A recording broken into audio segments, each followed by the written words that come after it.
اعوذ باللہ من الشیطان الرجیم بسم اللہ الرحمن الرحیم الصلاۃ والسلام علیکہ یا رسول اللہ صلی اللہ علیہ وآلہ وسلم. السلام علیکم ورحمۃ اللہ وبرکاتہ. پچھلی 3 ویڈیوز میں میں ایک بہن کا واقعہ اور ایکسپیرئنس سنا رہی ہوں کہ کس طرح ان پہ جادو کا زور تھا، جادو کیا گیا تھا. اور لاسٹ ویڈیو میں میں نے آپ کو بتایا کہ انہیں احساس ہوتا ہے کہ انہیں اپنی ہی فیملی سے کس طرح خوف آتا ہے ایک نارمل بات کرنے کے لیے بھی.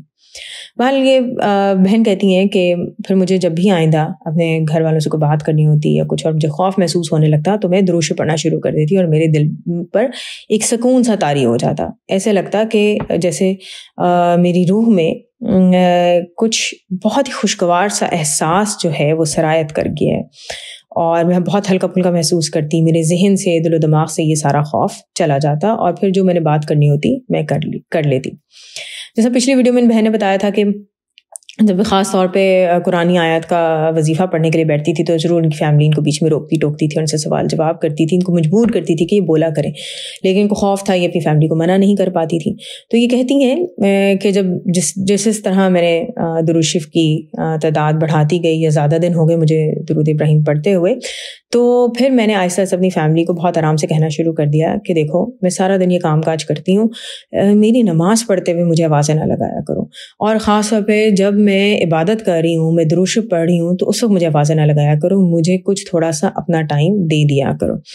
یہ کہتی ہیں کہ ایک بیوی اور ماں ہونے کی حیثیت سے میں نے اپنے آپ کو ہر وقت نہ صرف اپنے ہسبینڈ، بچوں، سسرال والوں کے لیے اور باقی لوگوں کے لیے بھی ہر وقت اویلیبل رکھا تھا. کبھی کسی نے آواز لگائی میں جن کی طرح حاضر ہوتی تھی.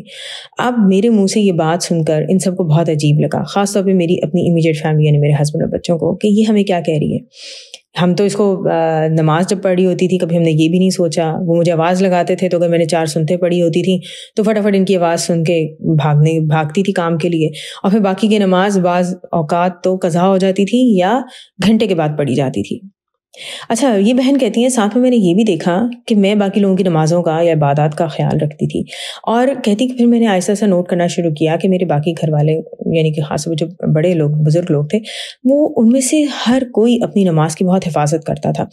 اور بعض تو ایسے بھی فیملی میں لوگ تھے کہ جو نماز پڑھتے وقت اپنے موبائل کو سائلنٹ کر دیتے تھے، اور چاہے آپ انہیں 1000 کالز کر لیں انہوں نے نہیں اٹھانی. جب نماز ختم مکمل اپنی کر لیتے تھے اس کے بعد وہ کالز لیتے تھے. اور اسی طرح نماز جو لوگ پڑھتے تھے وہ یہ بھی کرتے تھے کہ کوئی انہیں 1000 آوازیں دے تو ایسا بھی نہیں کرتے تھے کہ ان بہن کی طرح کے 2 سنت پڑھی اور پھر کہا کہ ہاں بولو کیا بات ہے کیوں آواز دے رہے تھے، بلکہ وہ اپنی جیسے کہ ظہر کی نماز ذرا لمبی ہوتی ہے، وہ پوری ظہر کی نماز 4 سنتے 4 فرض 2 سنت 2 نفل مکمل کرتے تھے اور پھر آگے سے کہتے تھے، ورنہ آواز لگانے والا آواز لگاتا رہے اور خود ہی آواز لگا کے چپ ہو جاتا تھا. یہ بہن حیران ہوئی، کہتی ہے کہ میں نے تو کبھی یہ پہلے چیزیں محسوس نہیں کی تھی لیکن اب مجھے یہ چیزیں نظر آ رہی تھی. تو پھر میں نے سوچا کہ میں نے ہی اپنے آپ کو یا اس طرح کا بے وقت انسان بنا دیا تھا کہ میں تو اپنی نمازوں کی حفاظت بھی نہیں کر سکتی تھی، اور میں اللہ تعالیٰ کے لیے جو ایک مخصوص فرض میری عبادت ہے میں اس کو اگنور کرتی تھی، اس کو بلکہ پیچھے ڈال دیتی تھی اور چھوٹی چھوٹی آوازوں کے اوپر میں اپنے لوگوں کی طرف بھاگی چلی جاتی تھی. کہتی ہے مجھے بہت شرمندگی کا احساس ہوا کہ میرا مالک، میرا اللہ جس سے مجھے زندگی دی ہے اور اتنی نعمتیں دی ہیں، میں اس کے کام میں یہ کیسا خلل ڈال رہی تھی، اور وہ بھی کن کے لیے، انسانوں کے لیے کہ جنہوں نے مجھے اتنے دکھ بھی دے دیے. باہر یہ کہتی ہیں کہ جب میں نے اس بات کو محسوس کیا اور اس کو ریئلائز کیا تو اس کے بعد میں نے اپنی نمازوں کا خاص طور پہ دھیان رکھنا شروع کر دیا. میں نے نماز شروع کرنے سے پہلے ہی اپنی تمام فیملی، گھر، سب لوگوں کو کہہ دینا کہ میں نماز پڑھنے لگی ہوں، مجھے کوئی تنگ نہ کرے. شروع میں لوگ مذاق اڑاتے تھے لیکن اس کے بعد پھر انہیں عادت ہو گئی، اور کہتی ہیں کہ میں ایک کونے میں جانماز بجھا کے بیٹھ جاتی. پھر میں نے اپنا موبائل بھی سائلنٹ پہ کرنا شروع کر دیا. کہتی ہیں کہ شروع میں ریاکشن تو یہ تھا کہ ظاہر ہے میں نے عادت نہیں ڈالی تھی تو اسی طرح آواز مجھے لگائی جاتی تھی. اب میں نے اپنے دل پہ جبر کیا ہوا تھا کہ میں اس آواز کا جواب نہیں دوں گی، میں پوری اپنی نماز مکمل کروں گی پھر نماز کا جواب دوں گی. تو کبھی کو غصے میں بھی آواز لگاتا تھا کہ کہاں ہو، کب سے آوازیں لگا رہے ہیں تمہیں، تم جواب کیوں نہیں دے رہی. کبھی کو بچہ آواز لگاتا تھا کہ امی آپ کہاں پہ ہیں، ہم آپ کو کب سے، مجھے مدد کی ضرورت ہے، یہ وہ ایسے کہتی ہیں. مجھے بات سن کے ہنسی بھی آتی ہے. کہتی ہے کہ ایسے لگتا تھا کہ ادھر میں نماز شروع کرتی ہوں اور جیسے ادھر دنیا کے سب مسئلے سٹارٹ ہو جاتے تھے. باہر کہتی ہیں کہ میں نے اپنے آپ کو قابو رکھا اور آہستہ آہستہ میں مضبوط ہوتی چلی گئی اس بات پہ. جب نماز سے فارغ ہوتی تو ناراض بھی ہوتے فیملی ممبرز، لیکن میں انہیں کہتی کہ دیکھو سارے لوگ نماز اب جب پڑھ رہے ہوتے تو کوئی کسی کو جواب نہیں دیتا. اس لیے اب میں بھی نماز کی حفاظت کروں گی. مجھے بھی نماز پڑھتے ہوئے کوئی جواب نہیں کسی کو دینا, نہ کوئی مجھے آواز لگائے. اسی لیے میں بتا کے جاتی ہوں کہ میں نماز پڑھنے لگی, کوئی مجھے ڈسٹرب نہ کرے, لیکن تم لوگ اس بات کو اگنور کر دیتے ہو. تو یہ کہتی ہیں کہ خوف آہستہ آہستہ میری فیملی کا جو تھا وہ میرے دل سے نکل گیا تھا, اور میں نے پھر نماز کو اپنے بخوبی ادا کرنا شروع کیا. کہ اسی طرح پھر کہتی ہیں کہ جب میں قرآنی آیات پڑھنے بیٹھتی اور درود شریف پڑھنے بیٹھتی تو تب بھی میں ان کو کہہ دیتی کہ اب میں تھوڑی دیر کے لیے میں درود شریف پڑھنے لگی ہوں اور میں عبادت کرنے لگی ہوں, تو اب مجھے تنگ نہ کیا جائے. اور کہتی ہیں کہ ان نمازوں کی حفاظت کے لیے, عبادات اور جو قرآن آیات مجھے پڑھنی ہوتی تھی, درود شریف پڑھنے کے لیے میری حتی الامکان یہ کوشش ہوتی کہ میں کام سب سے پہلے اپنے ختم کر لوں تاکہ کوئی کام ادھورا نہ رہ جائے, اور پھر میں سکون سے اپنی بیٹھ کر نماز اور عبادات کروں. باہر کہتی ہیں کہ ایسے سے میری فیملی کو یہ عادت ہو گئی, اور مجھے احساس ہوا کہ میں نے ہی ان کو یہ عادتیں ڈالی تھیں مجھے ڈسٹرب کرنے کی, تو یہ میرا قصور ہے. اور پھر وہی میری فیملی کے لوگ کہ جو جب میں فون نہیں اٹھاتی تھی نماز کے یعنی کہ نماز کے دوران, تو پہلے مجھے ناراض ہوا کرتے تھے کہ تمہیں فون کر رہے تھے, تم کہاں چلی گئی تھی, کوئی ایمرجنسی ہو سکتی ہے.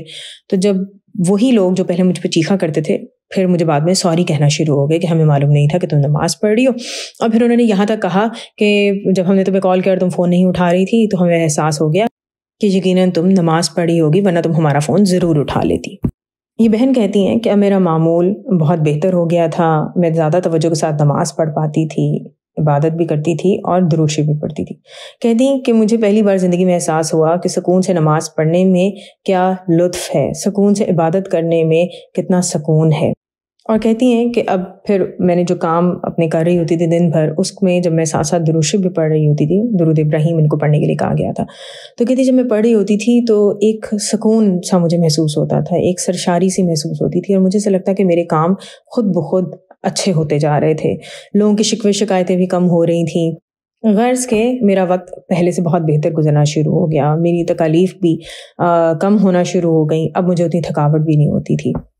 کچھ عرصہ اسی طرح اچھا گزرا, لیکن اس کے بعد پھر ایک دم ایسے لگا جیسے میرے گھر والوں کا رویہ میرے سے چینج ہونے لگا ہے. بات بات پہ غصہ آنے لگا, خاص طور پہ میرے میاں کو جیسے ایک دم غصہ آتا تھا اور وہ آتش فشاں پہاڑ کی طرح پھٹتے تھے, اور ایسے ایسے سخت الفاظ اور باتیں مجھے بولتے تھے کہ لگتا تھا کہ چند لمحوں میں میری اپنی عزت اپنی نظروں میں 2 کوڑی کی ہو گئی ہو. اور یہ غصہ اب انہیں چھوٹی سے چھوٹی یا کبھی کبھار کوئی بات نہیں بھی ہوتی تھی تب بھی آ جاتا تھا. کبھی ایسا لگتا کہ شاید کام میں کوئی ٹینشن ہے, اس کا غصہ میرے پہ نکال رہے ہیں. کبھی لگتا کہ شاید بچوں کی کوئی بات بری لگی ہے یا کسی دوست احباب کی یا کسی رشتہ دار کی, اور میں ان کو پوچھتی رہ جاتی کہ ایسی کیا بات ہوئی ہے, میں نے آپ کو کیا کہا ہے. کبھی کہتی میں نے تو کچھ کہا ہی نہیں, آپ کیوں ناراض ہو رہے ہیں. لیکن ان کا غصہ اتنا شدید ہوتا تھا کہ میرے میں آگے سے بولنے کی ہمت بھی نہیں ہوتی تھی اور میں چپ ہی رہ جاتی تھی. اور پھر وہی حالات دوبارہ واپس آ گئے کہ جہاں پہ میں چھپ چھپ کر روتی تھی. اور کتنے عرصے تک تو میں یہی سوچتی رہی کہ میں نے ایسا کیا کیا ہے کہ ان میرے میاں کو یا باقی گھر والوں کو ایسے ایک دم مجھ پر غصہ آ رہا ہے. میں یہاں تک سوچتی کہ یقیناً میرے سے جانے انجانے میں کوئی ایسا گناہ ہو گیا ہے کہ جس کا مجھے احساس نہیں ہے. کبھی سوچتی کہ شاید زندگی میں کسی کا دل دکھایا تھا تو کسی نے بد دعا دی ہے, اور جو اب بد دعا میرے ساتھ عمر بھر رہے گی اور میرا پیچھا نہیں چھوڑے گی, اور اب شاید میری زندگی کے حالات ایسے ہی رہیں گے. بعض اوقات تو میرے میاں کو اتنا شدید غصہ آتا تھا کہ لگتا تھا کہ ابھی ان کا ہاتھ میرے پر اٹھ جائے گا, اور پھر میں سوچتی تھی کہ اگر ان کا ہاتھ اٹھ گیا میرے پر تو میں تو کسی کو منہ دکھانے کے قابل تک نہیں رہوں گی, اور اگر ایک بار ان کا ہاتھ اٹھ گیا تو شاید پھر اٹھتا ہی رہے گا. 1-2 مرتبہ میں نے آگے سے صفائی پیش کرنے کی کوشش کی تو ان کا غصہ مزید بڑھ گیا.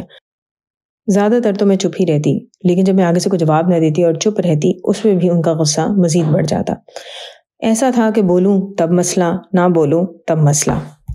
انشاءاللہ باقی نیکسٹ ویڈیو میں بہت سارا درود شریف پڑھیں, درود شریف لکھیں بھی, درود شریف کا پیغام دوسرے لوگوں تک پھیلائیں. دعا ہے کہ اللہ تعالیٰ دنیا اور آخرت دونوں جہاں میں ہم سب کو حضور پاک صلی اللہ علیہ وسلم کی محبت اور قرب ہر لمحے اور ہر پل میں عطا کریں. آمین ثم آمین. الصلاۃ والسلام علیکہ یا رسول اللہ صلی اللہ علیہ وآلہ وسلم. السلام علیکم ورحمۃ اللہ وبرکاتہ.